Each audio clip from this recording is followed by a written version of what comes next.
Bonjour, dans cette capsule vidéo de la page 10 de tes notes de cours, on va commencer à travailler avec les polygones, en commençant d'abord en les classifiant selon leur nombre de côtés.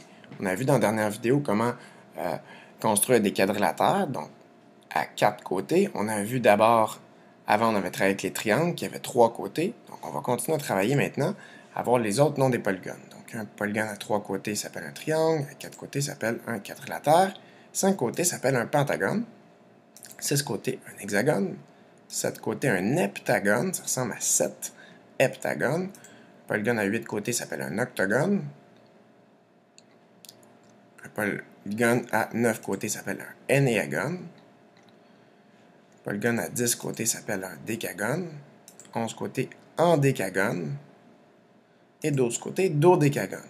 Donc, s'il y avait là-dedans s'il y a des termes que tu ne connaissais pas, tu vas devoir les apprendre par cœur, puisque quand on va te demander, par exemple, de calculer le périmètre d'un endécagone, tu dois savoir que c'est un polygone à 11 côtés.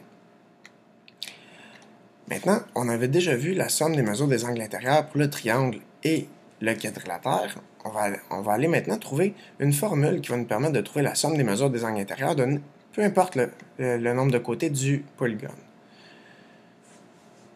Donc ici, ce qu'on peut remarquer, c'est qu'on a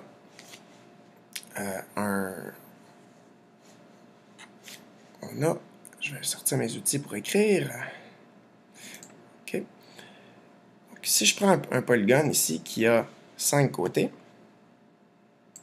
et que je viens tracer les diagonales à partir d'un sommet. Donc, si je prends le sommet ici, que je viens tracer les diagonales, donc il va y avoir ici, je vais le faire avec un segment.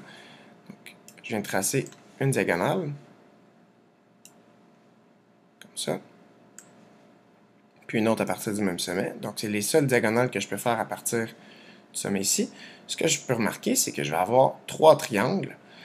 Et si je prenais tous les angles, ça va me prendre 3 fois 180 degrés pour faire tout mon pentagone. Si je prenais un hexagone, je pars du sommet ici, je trace une diagonale avec un sommet qui est non consécutif, une autre avec un autre sommet qui est non consécutif, et une troisième diagonale avec l'autre sommet qui est non consécutif.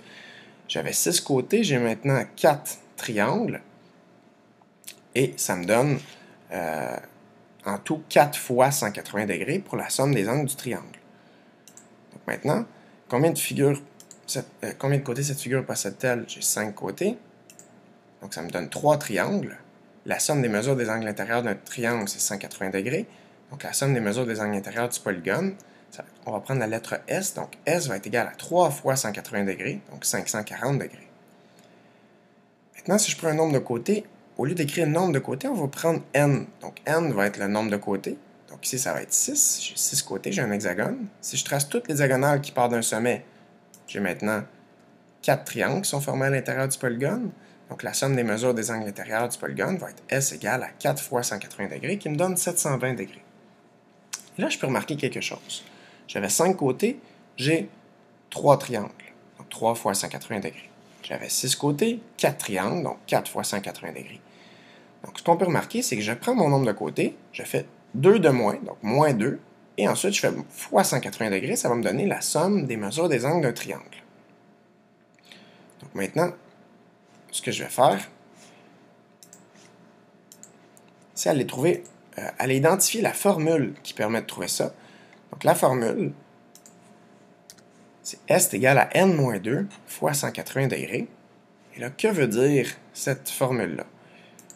Donc quand je vais avoir cette formule-là, ça va me donner la somme des mesures des angles intérieurs d'un polygone, peu importe le polygone. Donc le S, ce qu'il signifie, c'est ce qu'il y a ici en haut, la somme des mesures des angles intérieurs du polygone. Comment je fais pour le trouver? Ce que je fais, c'est que je prends N, qui est mon nombre de côtés,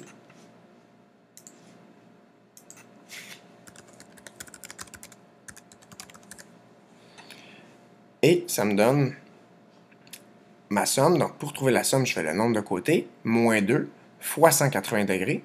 Pourquoi ça? C'est ce qu'on avait fait ici, le nombre de côtés, moins 2 fois 180 degrés. Ça me donnait en tout, dans le fond, selon le nombre de triangles, à 180 degrés, ça me donne en tout tous les angles intérieurs du polygone. Il y a une formule qui est équivalente à celle-là, qui serait S égale à n fois 180 degrés moins 360 degrés. Est-ce que ça, c'est une autre formule? Non, c'est la même formule que celle-là. Pourquoi? Parce qu'on avait vu avec la distributivité que je peux distribuer ici. Je peux faire n fois 180 degrés moins 2 fois 180 degrés, puisque le 180 degrés multiplie toute la parenthèse. Donc j'ai n fois 180 degrés ici, moins 2 fois 180 degrés, qui donne moins 360 degrés. Donc, si j'ai le nombre de côtés, je peux trouver la somme des mesures des angles intérieurs du polygone. Si j'avais un polygone à 22 côtés, ce que je ferais, c'est 22 moins 2, 20, fois 180 degrés. Ou, j'arriverais à la même réponse si je faisais 22 fois 180 degrés, moins 360 degrés. Quand je connais mon nombre de côtés, je remplace dans une ou l'autre de mes formules et je trouve la somme des angles intérieurs du polygone. Et c'est ce qu'on verra justement des exemples dans la prochaine capsule vidéo. Merci.